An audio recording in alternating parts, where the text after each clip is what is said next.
testing a System 80B MPU that goes into a Hollywood Heat. I know it's quiche, but I do love my quiche, at least in pinball machines.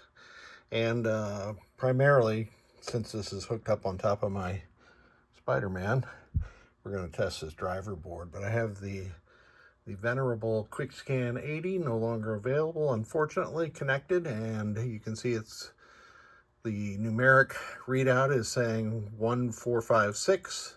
It is testing the RAM, and then the 6532s at U4, U5, and U6. And it's testing the IRQ signal also when that LED goes from green to red. The clock is fully operational and the reset circuit is working also. So I knew this MPU board was working. I got it working because it had a daughter card on it that was all hacked up. There was rust on it, which I showed you, I guess, in the intro. But it turned out the 6502 and all three 6532s were inoperative. So I have removed them. They came out really nice on this board. Usually this board is pretty fragile.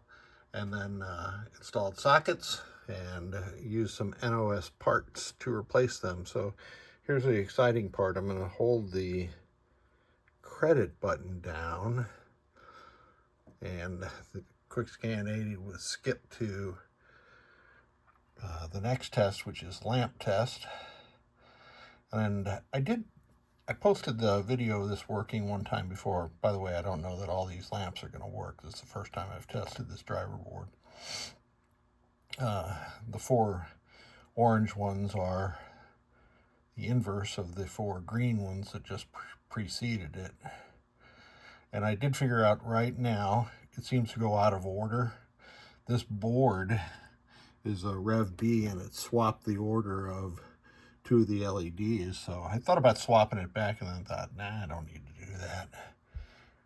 Now it's doing, let's see.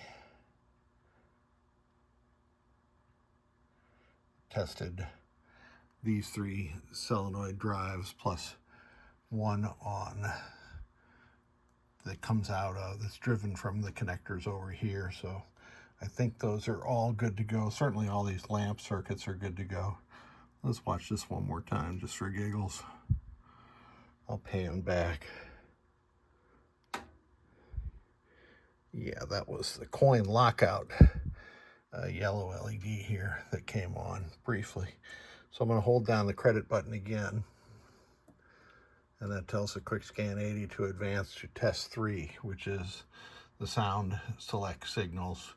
So it's doing a binary countdown.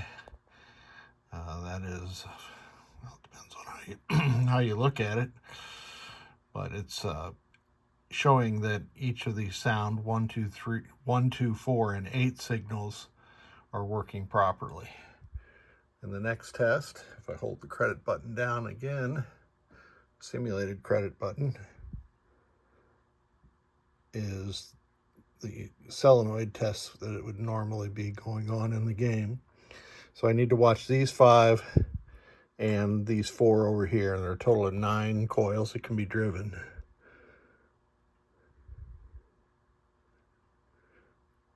One, 2, 3, 4, 5, 6, 7, 8, 9. Yeah, all of them are being driven correctly. I do have one lamp LED that's still on. I wonder if that's stuck. Well, let's go to the next test, which is going to be display test or switch test. But I am going to test that over on my RoboWars game.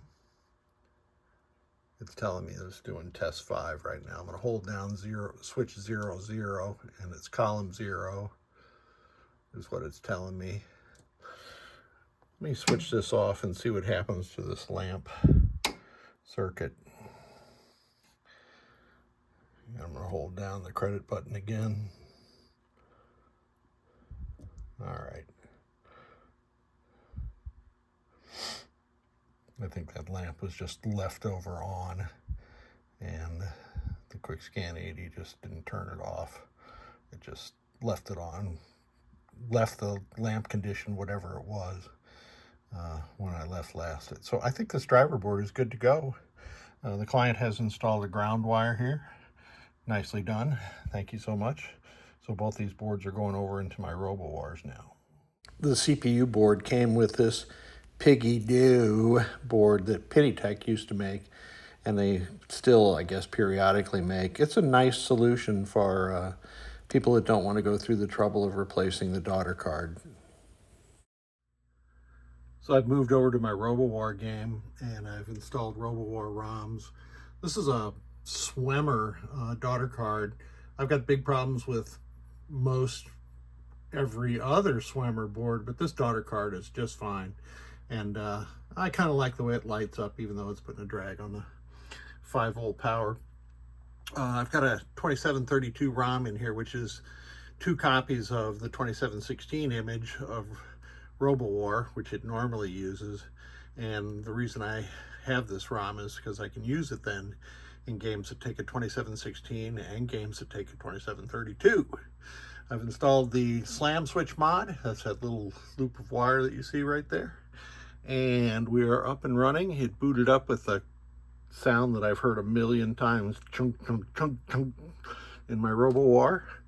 And let me get rid of some glare here. You can see that attract mode is operating 100%, and all the lamps are being driven. That's not really a surprise.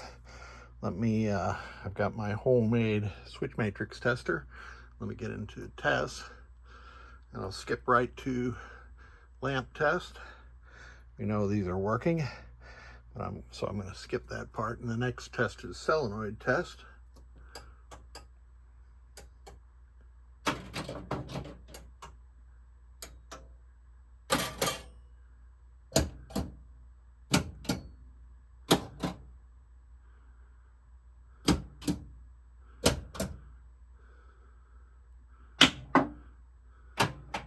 Gotta love the crack of a Gottlieb knocker. So you can see or hear something going on here with each solenoid number that appeared on the display. Switch test now going across the diagonal.